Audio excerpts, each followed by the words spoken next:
7 billion has earlier been in earmarked. Now, when we say Shettima, there is not a personal residence for Shettima. Let's quickly clear that out.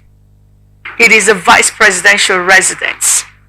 So, now to this budget, 7 billion has been allotted for that, has been budgeted for that. It wasn't built, nothing was done about that. And now you're talking about 15 billion. I've always asked this question, and I'm still wondering, don't you all think we joke to ourselves in this country? How do you explain, why is this even in the budget? Is the vice president right now living under the bridge?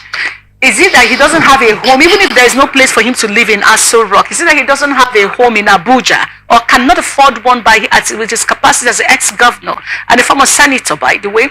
Why are we even talking about, if we mean we're going to spend over 8 trillion of the 27.5 trillion budget as loan to even fund infrastructure and other things, and you're talking about taking 15 billion from that? You see, I think one fundamental question may be asked: where was the immediate past vice president living? That's why I said successive vice presidents who have been living.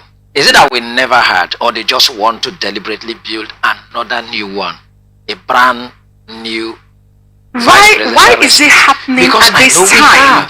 Why is it happening at this time? Before we even talk, that's even worse. We'll talk about the timing. So let's get to it.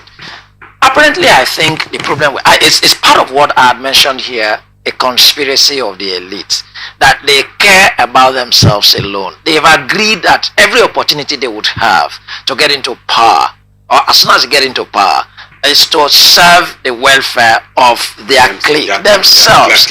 Otherwise, I do not think, in fact, at some point when the last administration was exiting in May, it was shown on TV how the former vice president was packing his luggage, was packing his things, his books out of the vice presidential residence.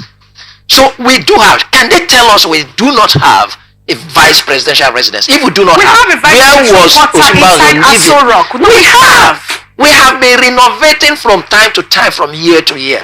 You could even imagine the SERAP report that there has been a budgeted 7 billion. Yes, where is EFCC and ICPC in all of this? Now this is where. What kind of building would we provide with public fund to a public officer? Why are we even having the conversation? Why are we even having the conversation now? 15 billion naira.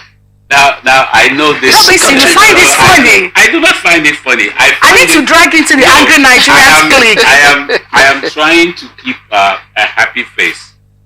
I'm trying in the face of the obvious. Yes, because it is unthinkable.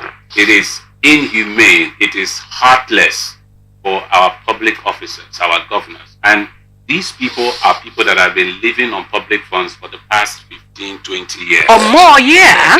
The minister of the FCT, Nyesom Wike, who was a former governor, has been living on public funds for more than 20 years. Yes. So almost all through his youthful life. From council so he's disconnected from the realities of the people. Now, here is my concern. These politicians have followers. The people who came out to campaign for them, who wear their t-shirts and shout here and there. The truth is that most of them are hungry as we speak. As we speak. They cannot even access their so-called political leaders. But just like you said, the conspiracy of the elites in this country have designed themselves in a way that whatever happens to these people does not concern us. Now, the Nigerian people, do we really have anybody that would speak on our behalf, or are we looking towards another NSAS movement? Because even that would not yield any positive interest. Here's where I'm coming. Okay. Now, the EFCC, ICPC, SERAP doesn't have the legal ability to take. They might take people to court, but they cannot prosecute. Yep. SERAP is just there to say these things are not right, just as we're saying now. So who will now bail the cat? Who will stop these people from allotting funds to themselves? Because this is a national cake. Who will now say, please look at these average Nigerians and help them? And let me add to Robinson's question. I read in the news this morning or last night, they're already saying that it's not going to take them time to pass the budget. So, like he said, who is going to bail the cats in this situation, and who is, if what is the guarantee? People have raised alarm over the budget issue and they shut them down. And Suswan is one of them. They shut them down. What is the guarantee that this is not going to pass as usual? Well, it's very unfortunate that we are in a society where the people have lost their legitimacy, their sovereignty, and Nigerian people have demonstrated more of docility than being active to these very disturbing experiences that they've had. I think really, if we were to put in context on the desk, where the reversion of all of this would have come from, the force would have been from the people. We pretend to be a democracy, right? And then it means that sovereignty, even in constitution is expressed to that sovereignty lies in the people from whom government derives its powers, okay? Meaning that all of these... Supposedly, ideally, that's it. So, but the constitution has said that for you. So it's left for the people to take up that responsibility, to say, indeed, it's our government, because you derive power from us. Sovereignty lies in us. So it is what we want that should be. And how do you demonstrate that? It's in terms of, unfortunately, like I said here, even during election, it would have been period of election. That's one for a periodic election, as we have. It would have been period of election. That's one opportunity that people would have to determine truly.